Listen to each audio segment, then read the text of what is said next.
And today we are going to be talking about Dynasty Buy, Sell, Hold, Avoid candidates. And we do this every week. We love doing it. And avoid is a very important one to talk about. So just for reference, Panthers, Bengals, Cowboys, Texans, Jets, and Titans are on bye this week, just so we know if we're buying any players that are on bye week. Maybe we like buying players on bye week. I do, because people like to panic. They need people in their lineups. It's a good time to pounce. Let's get into it. Nate, what are we doing with show favorite Drake Big Bird London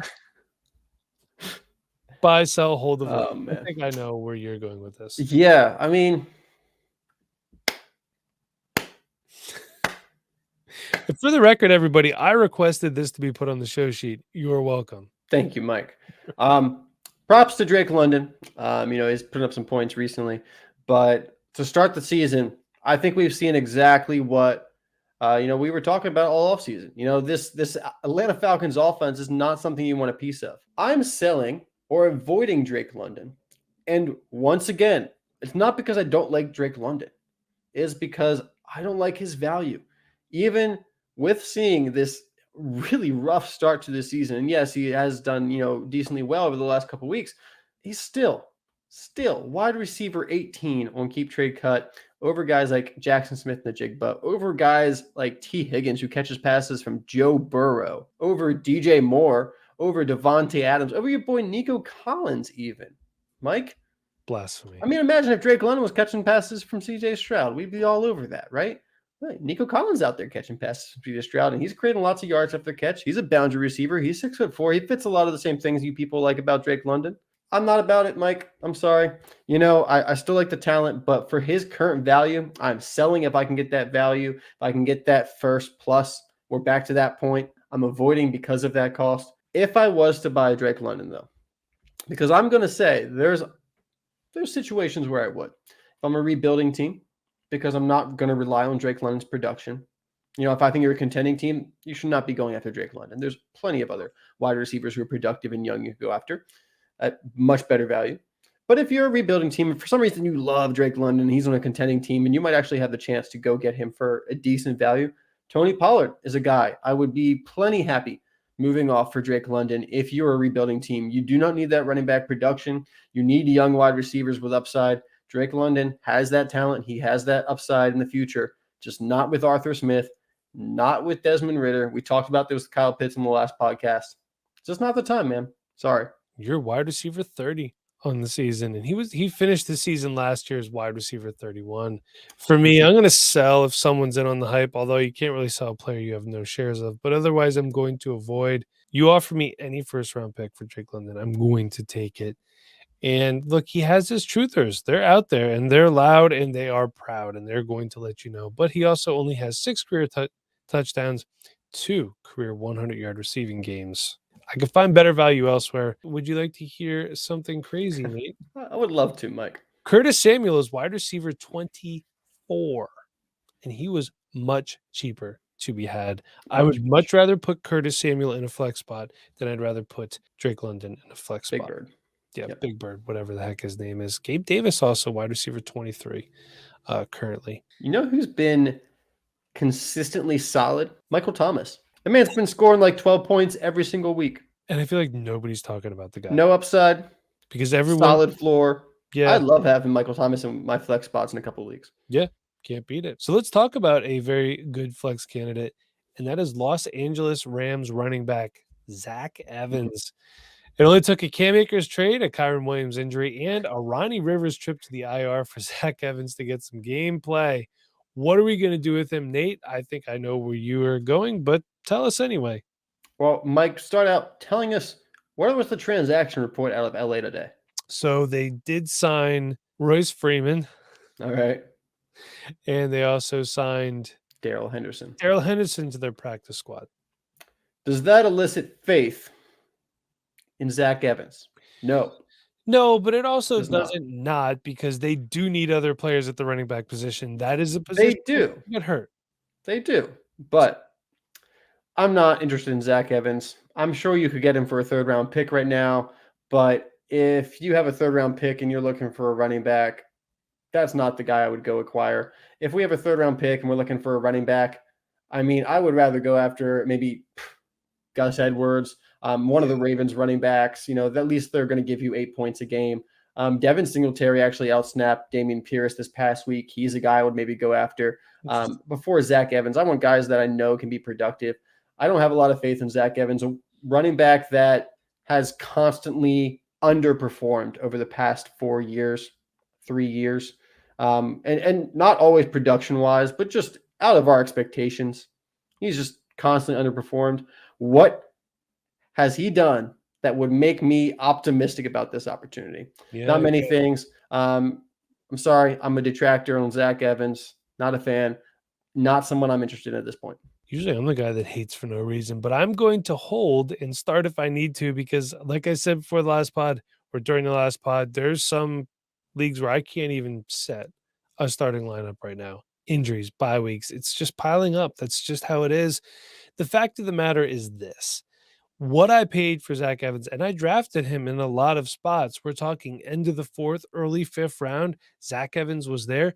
These reasons right here are why you draft running backs like this late, because there's always that time. If you don't know who to take, you take a running back like this. My guy last year, my late running back guy, Kyron Williams. I took him, I stashed him on the taxi, I forgot about him, and he ended up paying off some dividends. Now, the thing is, you could do the best of both worlds right here. You could put him in your starting lineup if you need him. Like me, you might. He could even get you enough points to help you win a game, and then you could flip him, just increase the value on him. If you drafted him in the 4th or 5th round, he gets you 9 points this week, maybe catches a couple balls, has a couple decent runs. Then you flip him for a third. That is a win, win, win. Absolutely. When you draft, you won your week, you won the trade. That's what I'm doing. Nate, I do have one question for you. Who is a player you're looking to buy? Mike, you know me. I like to buy value, and I think of value out there that everyone needs to be looking at if they're contending is Jacoby Myers. Jacoby Myers has been producing at a high level so far this season. Currently the wide receiver 15 on the season. He's got 30 receptions, 335 yards, and 4 touchdowns. 4 touchdowns with the Raiders. Now, Jimmy G is injured. We don't know how long. He might be back. He might not be. Who knows? The back injuries are weird. But hey, I like Aiden O'Connell, and he hasn't looked too bad when he stepped in earlier this season. But Devontae Adams is there, right? So what kind of upside does Jacoby Myers have? Well, if you haven't noticed, the Raiders don't look great. If you heard Devontae Adams' offseason, he was not happy with the Raiders organization and how they were building their team or something like that. And also, he wants to win. He's said he's looking for a Super Bowl win. And doesn't look like he's going to get that out of the Raiders this year. So I think they've been already starting the rumors. Devontae Adams is a trade target. We might see Devontae Adams traded again.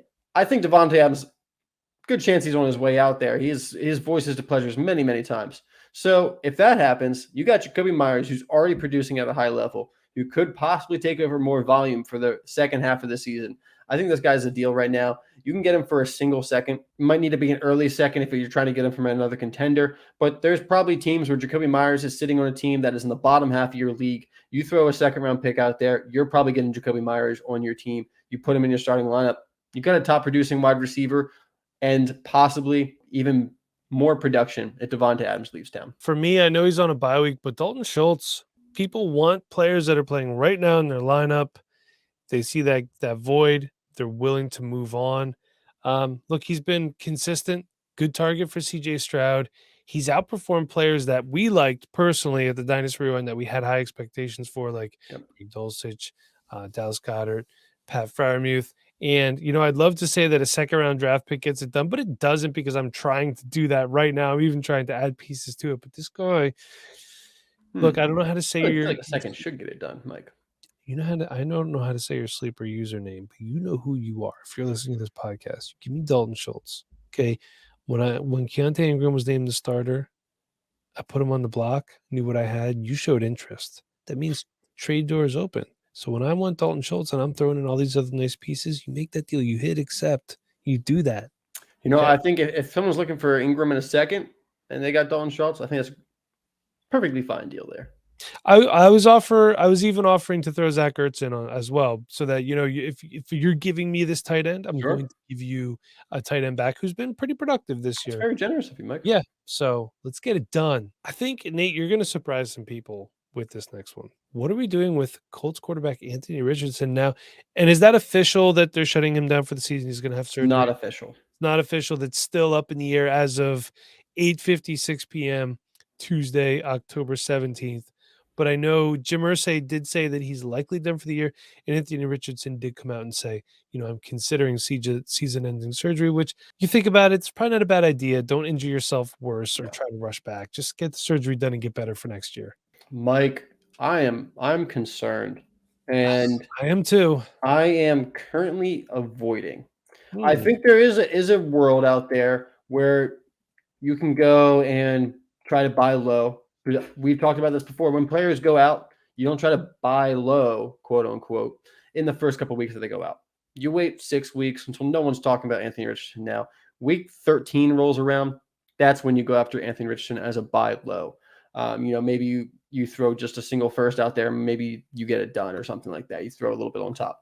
That's what you're looking for. But right now, I'm avoiding Anthony Richardson. His price is still going to be pretty close to what his price was just a couple weeks ago because people have seen that so recently. So currently avoiding. And also, Mike, I'm concerned because it's not good when rookie players miss their rookie season. And he already missed true. like basically 2 games with the injuries that he had earlier. At this point, he's only played a couple of games of his rookie season. He's now likely to miss the rest of the season. If that happens, we're talking about a second-year player who only played a couple games this rookie year. And Anthony Richardson's already a player that we had concerns with his experience coming out of Florida. In his 3 years at Florida, this man played in 24 games, but only started his final season, only started those final 12 games. He only has 1 season under his belt in college as a starter. I know he's got all the potential in the world. The flashes that we saw at the beginning of the season, I believe in the talent at this point. I think, he can blossom into a really, really effective and a great playmaker in this league, both as a quarterback through the air and on the ground. But I'm worried about the injuries, and I'm not one to preach, running quarterbacks get injured. I don't believe that BS. The stats don't show that. But running quarterbacks who look for contact, like, they have a higher chance of getting injured just because, that's how they play. Lamar Jackson, a guy like that, he's always trying to get down, out of bounds. There are some players that put their shoulder in. We worry about Josh Allen and how he runs around. Ugh. I don't want to see Anthony Richardson in that situation. So, I'm a little worried about the injury history, not injury history, but, potential further injury if he plays like that. And just experience, man.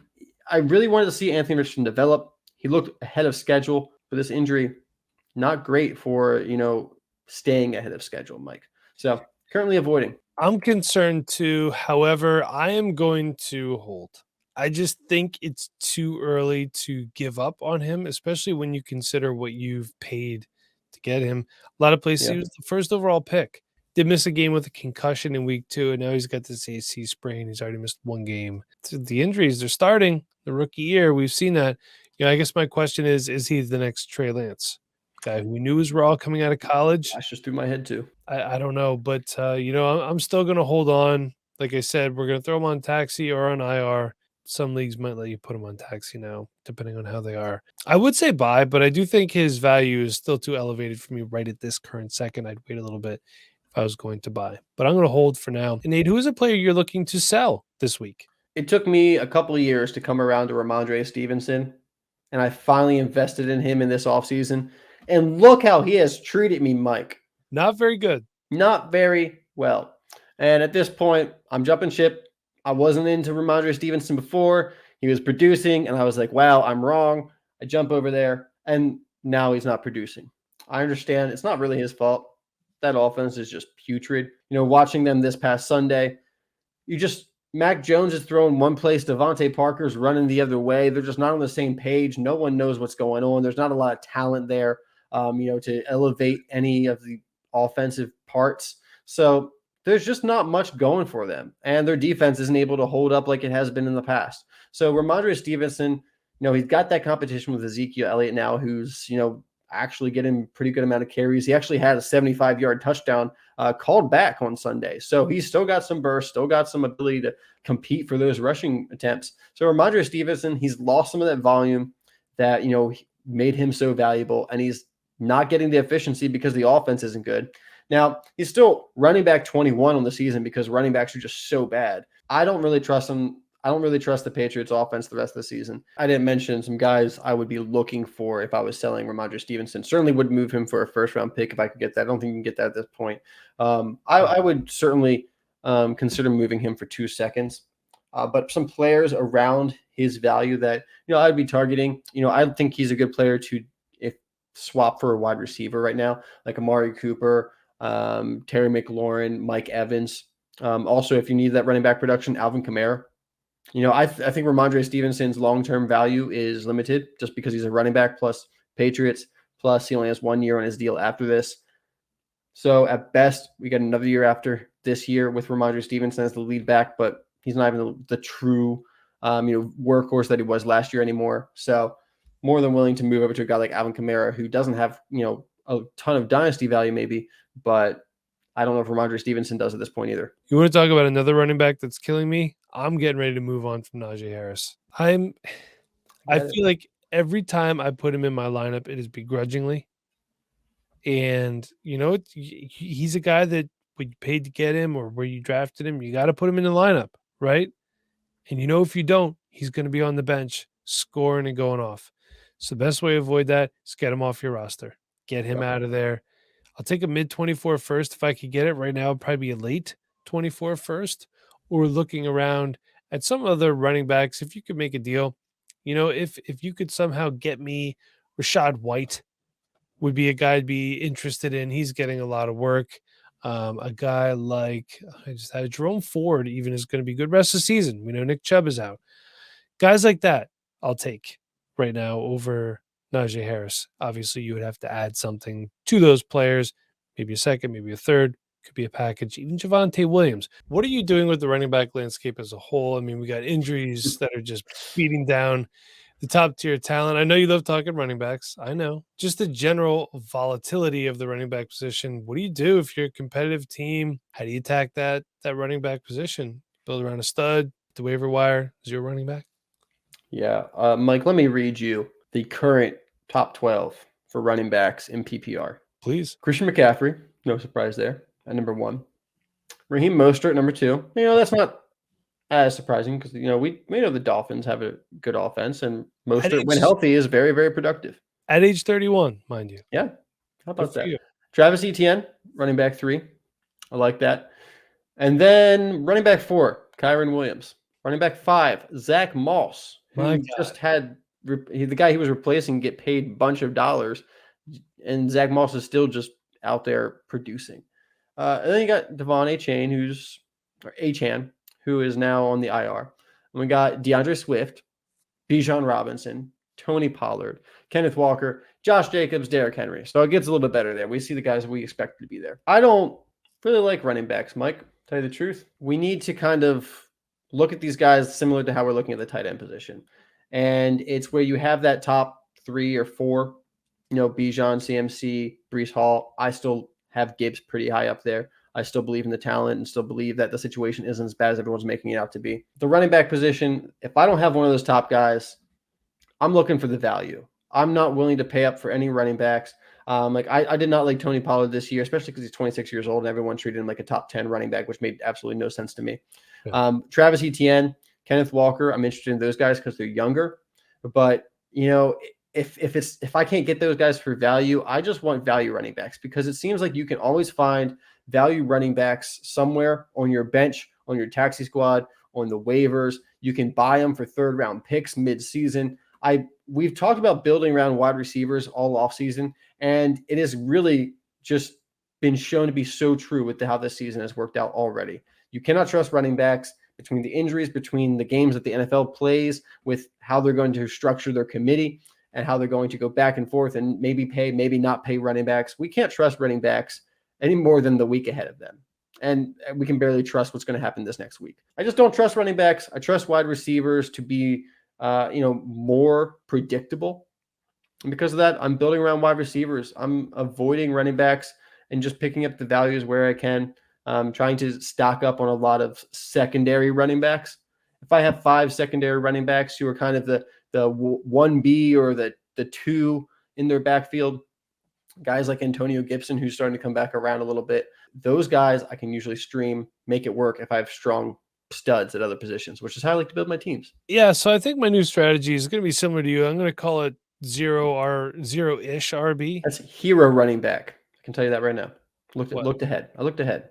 The strategy is called hero running back. I just want give me one competent running back that I could trust, possibly, hopefully a top 6, top 5 guy.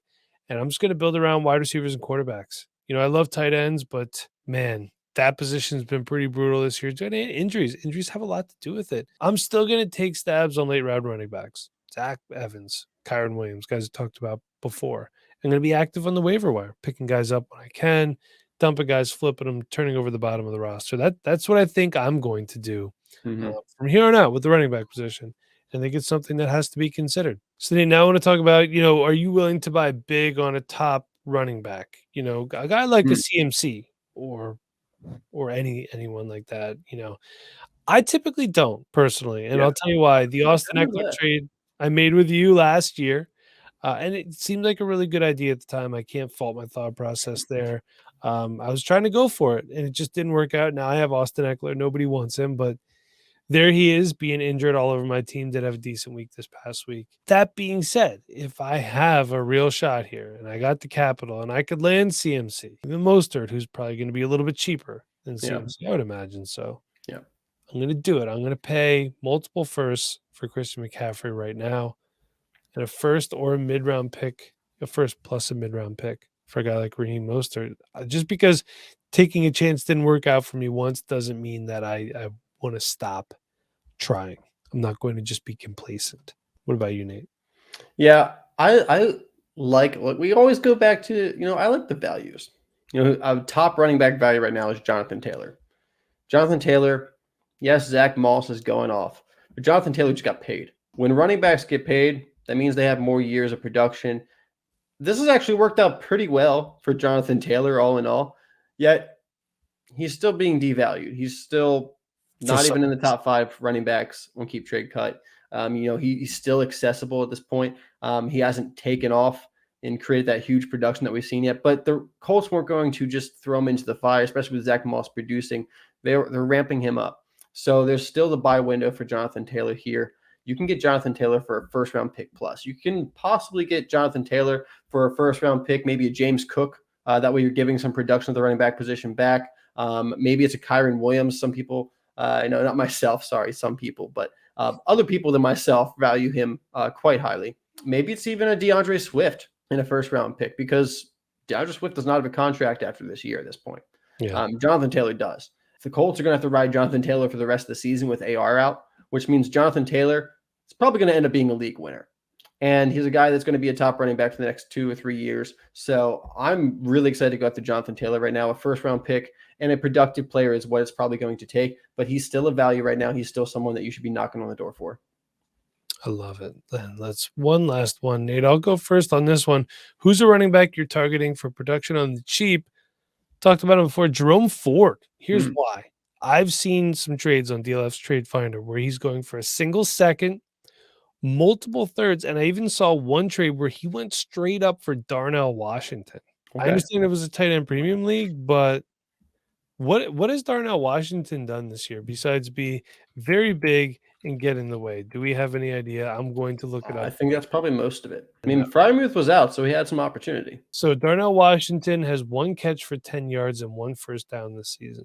Give me Jerome Ford. I like it. Like I said, we know it's his show. I'm all in on Jerome Ford. And who knows, maybe he even has a chance to be a starter a little bit next year, depending on Nick Chubb's recovery. Nate, do you have a cheap target yet productive running back? Yeah, I think Rachaad White's a guy that is a little bit cheaper right now. You can acquire him for a second-round pick, most likely, especially because he's just, the Buccaneers haven't been making a lot of noise. They get kind of forgotten down there with Baker Mayfield as the quarterback. True. So no one's talking about Rachaad White. Currently, the running back 24 in the season. He did already have his bye week, so take that into account. Still got 16 receptions on 17 targets. He's still being used in the pass game. He hasn't had a ton of production in the touchdowns. He's only had one rushing touchdown. He hasn't had any touchdowns through the air. So that touchdown production hasn't come, but still top 24 running back. The production's there. You can acquire him for a second-round pick right now. You might even be able to get him for, another running back and a third. Jaylen Warren is right next to him on keep trade cut. I'd much rather have Rachaad White. Take advantage of that. Jerome Ford, Jaylen Warren. These Nick Chubb's ahead of Rachaad White right now. If you have Nick Chubb on your team and you're a contender, you should absolutely be trying to move Nick Chubb for Rachaad White. If you add a third on top of that, I have no problem on that. I like Nick Chubb when he comes back, but that's not until next year, and you're playing to win this year. So Rachaad White, guy I'm looking to go after.